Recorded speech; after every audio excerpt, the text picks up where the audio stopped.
The Heir's Reckoning. Part 4, The Deeper Game. The media frenzy that followed the arrests was exactly as brutal as Sophia had anticipated. Betrayal at the altar, Chen heiress exposes murder plot, screamed the headlines. CEO's husband arrested for conspiracy, declared another. Her face was everywhere, news broadcasts, financial networks, tabloids. Some painted her as a victim, others as a cunning strategist. All of them wanted interviews, statements, exclusive access.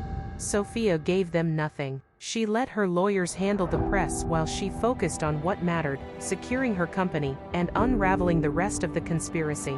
Because in the 3 days since the board meeting, she'd realized something troubling. The pieces fit together too neatly. Marcus, Victoria, and James had been thorough in their planning, yes, but they'd also been obvious. Once she'd known what to look for, the evidence had been almost easy to find. That wasn't like Victoria. The woman was brilliant, meticulous. She wouldn't have left such a clear trail unless someone wanted it to be found.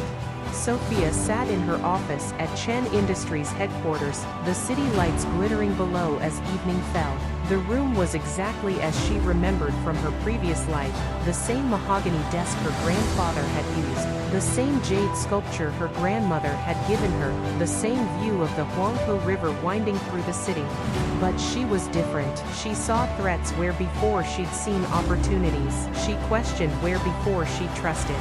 Her phone buzzed. A message from David, found something. Coming up, When he entered her office 5 minutes later, his expression was grim. We have a problem. Another one, Sophia asked dryly. David placed a folder on her desk. I was going through the financial records more thoroughly, trying to trace all the money movements, and I found something that doesn't make sense. Sophia opened the folder. Inside were bank statements, transaction records, corporate filings, the same kind of evidence they'd used to destroy the conspirators. But these showed something different. The money Victoria was stealing, David said, wasn't going where we thought. Yes, some went to offshore accounts Marcus controlled, but the bulk of it, we're talking tens of millions, was being funneled to a different account. One registered to a holding company based in Singapore. Whose holding company? That's the problem. It's buried under layers of shell corporations, but I managed to trace it back. He paused. It belongs to Alexander Zhao. Sophia's blood ran cold. Alexander Zhao, Victoria's father, one of the most powerful businessmen in Asia, with holdings in everything from real estate to technology to pharmaceutical companies. A man who'd been her father's rival for 3 decades.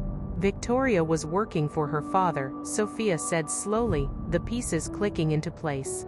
It looks that way. And if that's true, then Marcus and James weren't the architects of this conspiracy, they were pawns. Victoria was using them, and Alexander Zhao was using Victoria.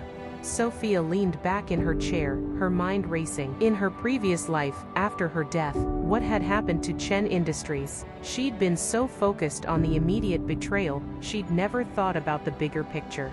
But now she remembered her mother's words at the funeral in that other timeline, words that had seemed like grief-stricken rambling at the time. The Zeus always wanted to destroy us. Now they've won. If Alexander Zhao is behind this, Sophia said carefully, then the arrests haven't stopped anything.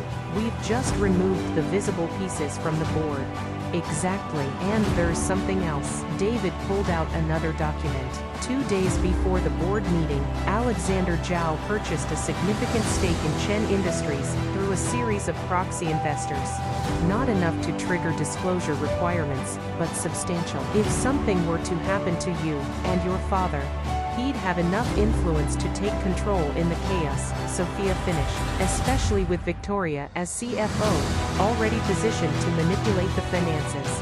Victoria's in jail, David pointed out. For now, but she hasn't said a word to the police. No confession, no bargaining, no statement at all. She's protecting someone. Her father. The realization hit Sophia like a physical blow.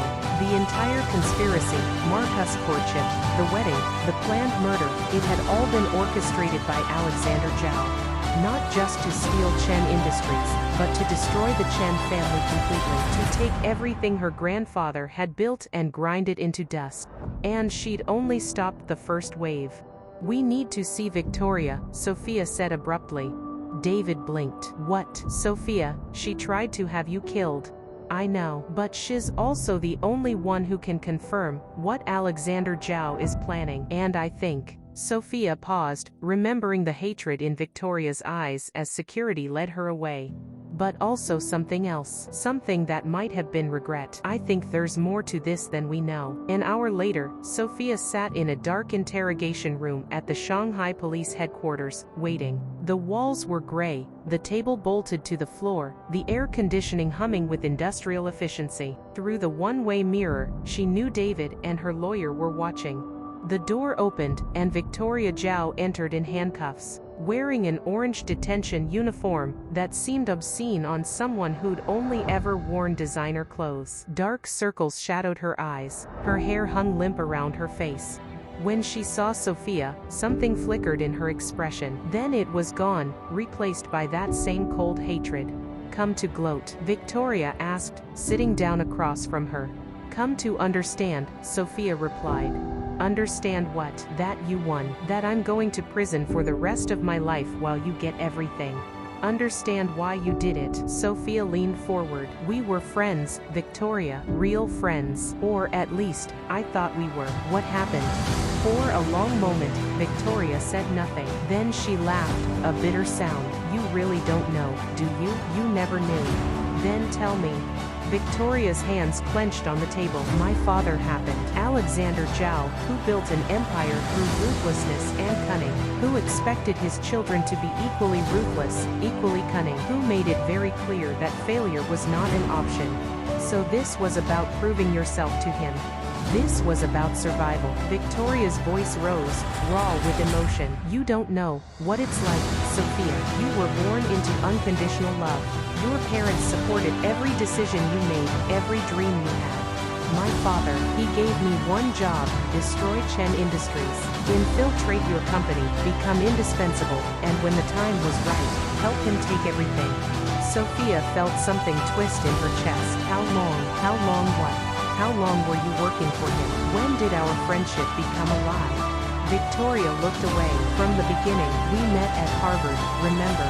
You thought it was coincidence that the daughter of your father's biggest rival ended up as your roommate, became your best friend, got hired at your company."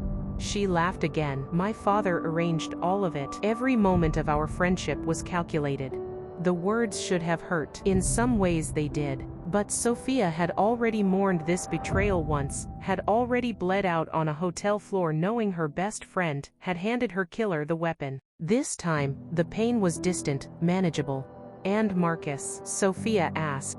"My father found him. Some Harvard MBA with more debt than sense and fewer morals than either. The plan was simple: I'd recommend him to you, help romance bloom, encourage the marriage. Once you were married and isolated, Marcus would handle the problem. Your death would devastate your parents, leave the company vulnerable.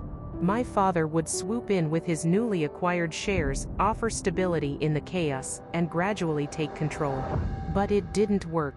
"No," Victoria said quietly. "It didn't. Because somehow, impossibly, you knew. You played us all like we'd played you." She looked up, meeting Sophia's eyes. "How did you know?"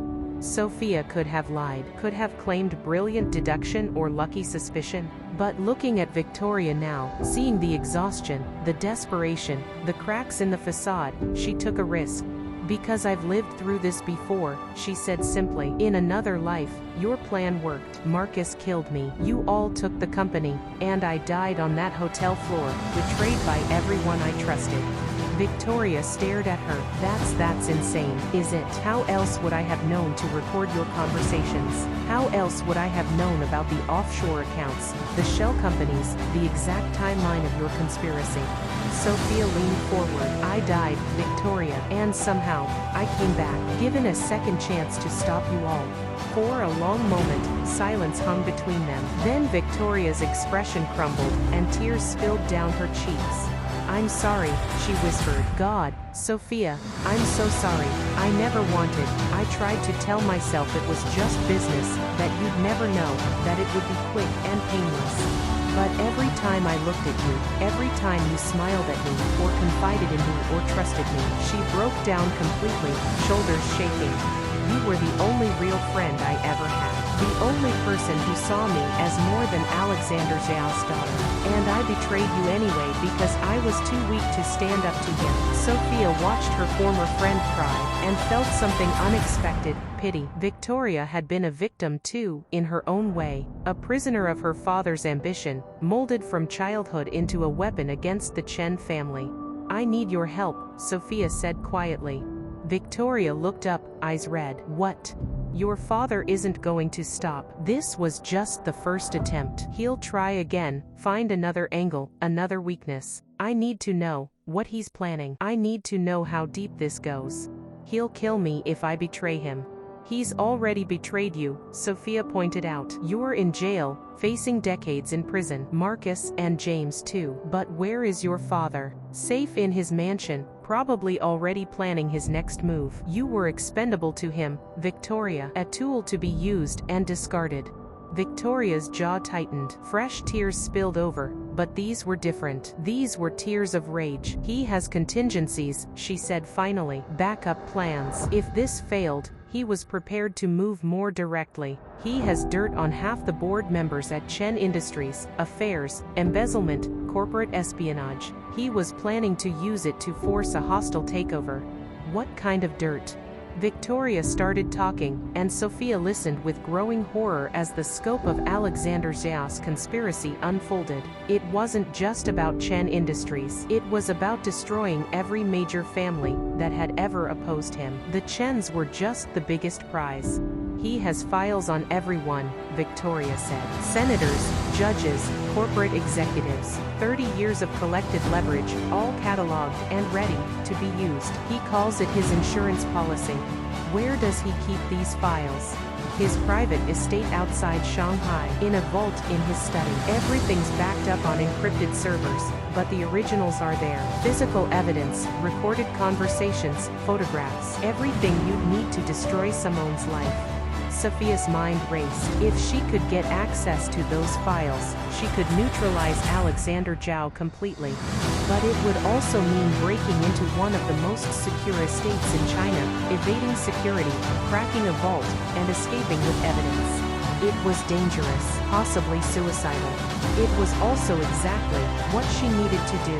I need you to do something for me, Sophia said. I need you to call your father. Tell him the plan failed, but that you have a contingency.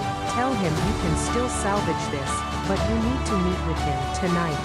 Victoria's eyes widened. You want to use me as bait. I want to give you a chance at redemption, Sophia corrected. You made a choice once, to betray me for your father. Now you have a chance to make a different choice. Why? Victoria asked. Why would you give me that chance after everything I've done?